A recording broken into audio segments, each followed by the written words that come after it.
speaking of those with a steadfast commitment to our community, I also want us to hear from Miguel Solis, who is one of our district trustees, to share a little bit about the upcoming bond election for Dallas ISD. United to Learn is also fortunate to have Miguel's leadership on our board of directors. So I want him to share why the bond election is so important to further so much of the work that we've spoken about today, and how it's going to affect each one of us as Dallasites. So with that, Miguel, can I turn it over to you?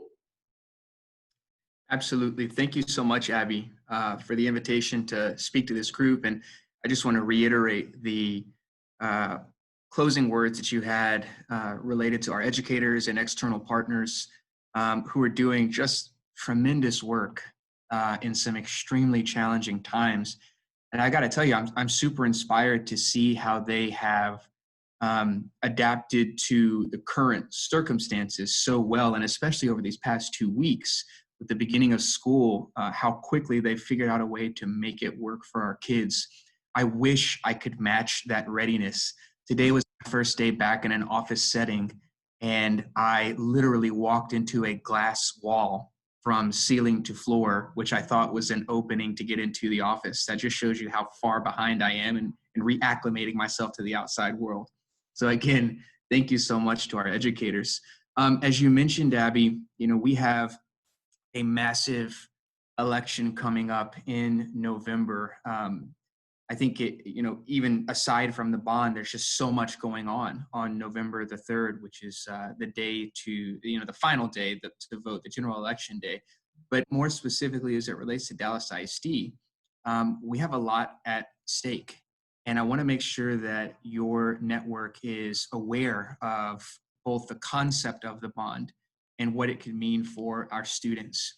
So I'll briefly take the viewers through a quick presentation on propositions A through E, which are the Dallas ISD bond propositions.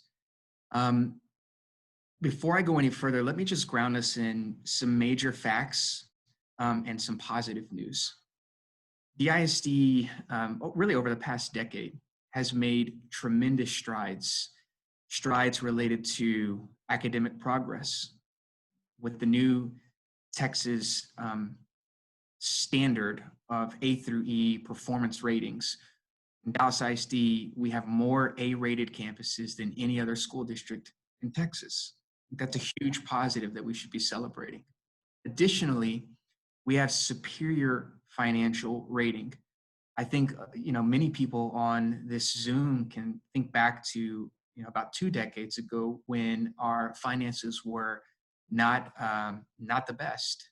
But over the past 5 years, we've gotten the superior financial rating from the Texas Education Agency's financial integrity rating system. And that's absolutely something that we should be proud of. Additionally, I think you can't argue this anymore. We are the most improved large city school system in Texas over the past 5 years. And this is something that is proven through data, but also, shared in public by people like Texas Education Commissioner Mike Morath. So again, something we should be proud of. And then finally, from a state and a national model standpoint, Dallas ISD has really set the mark for comprehensive school finance reform and is beginning to prove the idea that you can turn around large bureaucratic systems. So it's important that I think your viewers recognize all of these tremendous strides that have been made over the past decade, and even more importantly, recognize that every single one of these things that I just listed has an impact on student achievement and the future of our students. With that being said, there are certain things in Dallas ISD that don't necessarily match the positive things that I've just talked to you about. And the biggest thing that I think we could point to are our school facilities. So we've done a recent audit that has identified critical maintenance updates that are needed at over 200 school campuses in DISD. Things like, asbestos that we have got to take care of, waterproofing our windows so that the environment inside the classroom can remain safe. HVAC maintenance, just making sure that our classrooms are cool.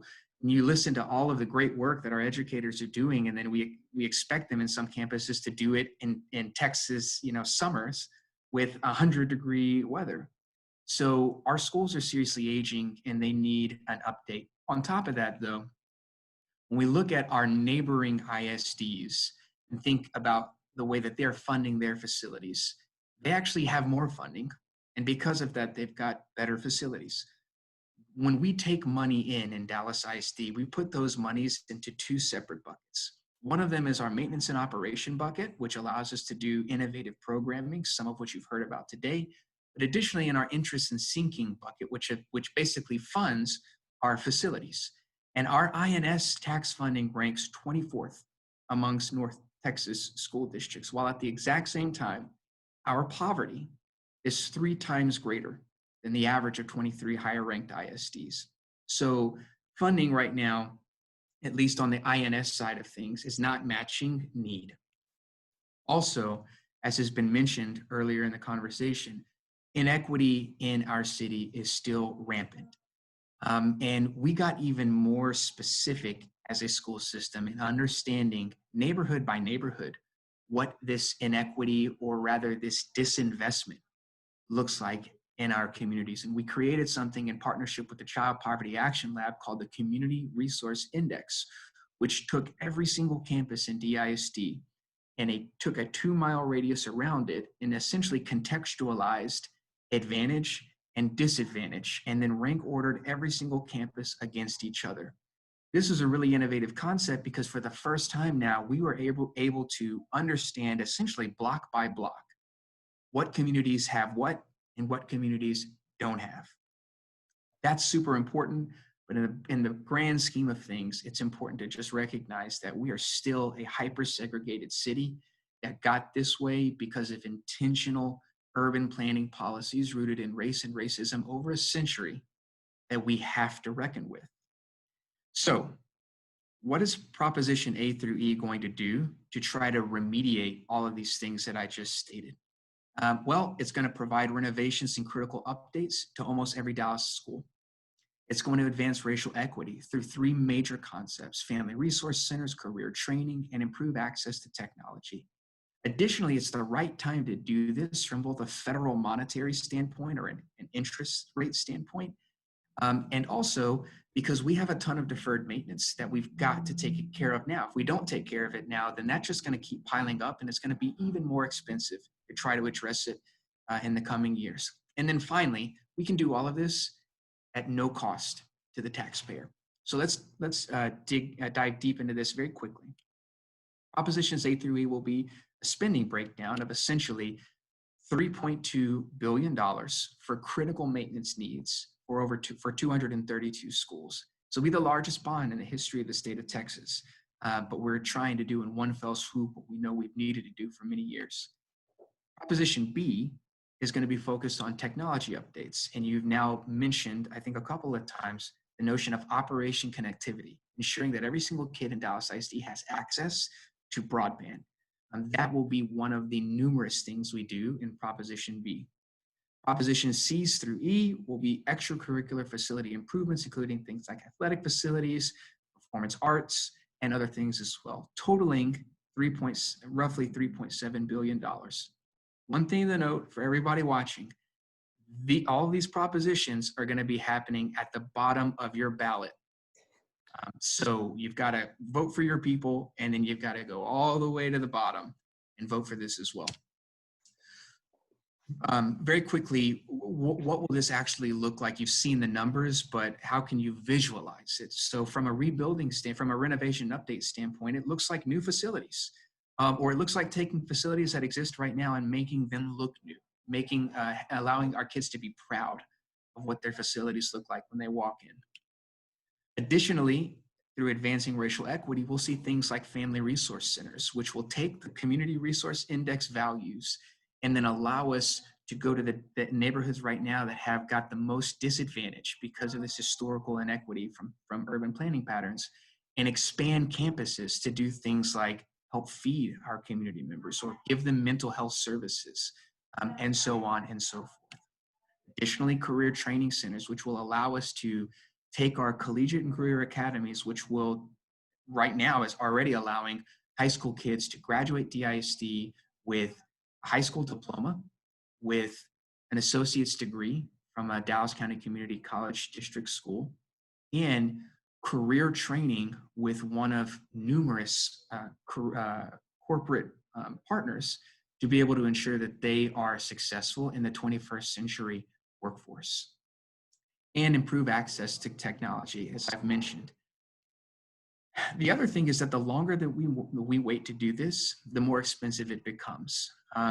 You should know that we've got a growing deferred maintenance list, and the longer that we wait, the more that that's going to cost us. Right now, we know that we've got about $4.4 billion in facilities needs. In 2015, we passed a $1.5 billion bond, and you can recognize that we still need some more. So this will actually allow us to be able to fulfill that shortfall. Additionally, our bond debt right now is reasonable compared to other districts as well on a student by student basis. And then finally, because interest rates are historically low, we actually save money right now. So it's important for all of my federal monetary wonks out there. You should know that right now, the current rates are at 2%. Historically, when we've gone after bonds, the rate's been roughly 3.15%. So it's a great time right now to be taking on debt. And then finally, which I think is one of the most important things for you to know, we can do this at a tax rate that will remain the same, which means that there won't be a tax rate increase for you. Our current INS tax rate is 24 pennies per $100 of valuation. It's been that way since 2014. And we are going to make sure that that remains the rate moving forward as well. But because of politics down in Austin, there has now been a new attachment to this bond language, which will say that this will be a tax increase. That's not going to be the case for this bond, but the legislature passed this rule, and any bond proposition that's put on a ballot has to include this language, because there are certain bonds that actually are a tax rate increase. That won't be the case for this one. So when do we vote? Election day is on November the 3rd. Registration deadlines by mail, you need to have your registration mailed out and postmarked by no later than October the 5th. And then if you are going to go in person to register, you need to do it by October the 5th. Absentee ballots, that's a huge thing right now to try to vote during the pandemic. You need to request that absentee ballot by October the 23rd.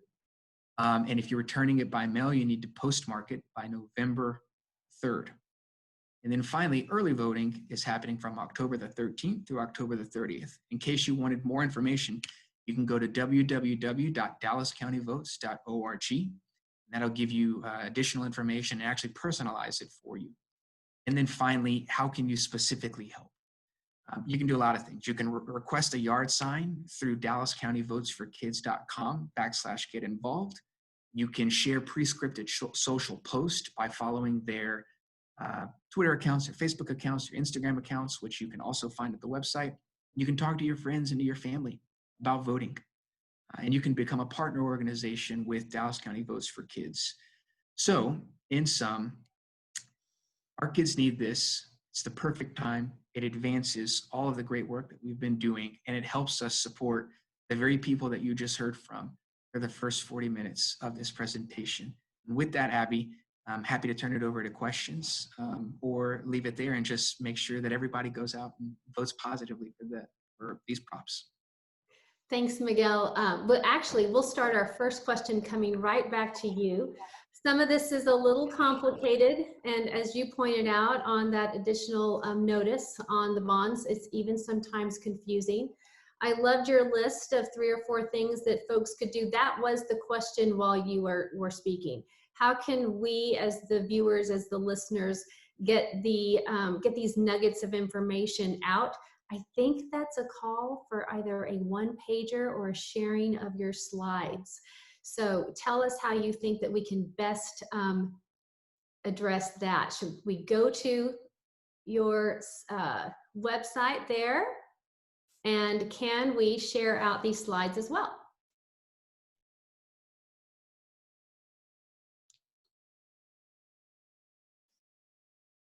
So I think Carol is saying that we can. I can't quite hear Miguel. Maybe some of you can. Yeah, I was just making sure that you all understood that I absolutely have failed when it comes to adapting to COVID-19 things. Despite the numerous Zooms I've been on, I still can't figure out the mute stuff. So anyway, this is the most efficient and effective way to be able to get involved. If you'll go to DallasVotesForKids.com, there are a host of resources there for you. But I think the most important thing is there's always going to be something more that you will want, or more questions that you want to have answered. And so there are ways to communicate with people involved with Dallas Votes for Kids. If you want to know a little more about what Dallas Votes for Kids is, it's actually an organization that has been started since the bond has been voted out by the Board of Trustees to try to get the community involved. And there are a lot of different people that are involved, including people like myself. So we're happy to answer your questions. And this is absolutely the most effective way to get involved. Thanks, Miguel.